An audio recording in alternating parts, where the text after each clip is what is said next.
Ready to supercharge your Shopify store's payment system? First, head over to your Shopify admin dashboard and click on Settings located in the bottom left corner of your screen. This is where you'll find all the important configurations for your store. Next, from the Settings menu, select Payments. This will take you to the Payment Settings page, where you can manage all of your payment options. If you're not already using Shopify Payments, look for the Choose a Provider button within the Shopify Payments section. Click this to explore alternative payment gateways. If you are using Shopify Payments, you need to disable it and then choose a provider. Scroll down the list of available payment providers until you find Stripe. Stripe is a robust and popular choice for processing online payments. Click on it to start the connection process. You'll now be directed to a page where you can connect your Stripe account. Click the Connect or Activate button. This might involve logging into your existing Stripe account or creating a new one. If you don't already have one, Stripe will ask for authorization to connect with your Shopify store. Grant the necessary permissions to allow Stripe to process payments on your behalf. Once authorized, you'll be redirected back to your Shopify Payment Settings page. You should now see Stripe listed as your active payment provider. Verify the connection details to ensure everything is set up correctly. If you are happy with your changes, click Save and ensure you run test mode.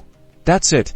You've successfully integrated Stripe into your Shopify store, enabling you to process payments and manage your finances more effectively. You are ready to sell.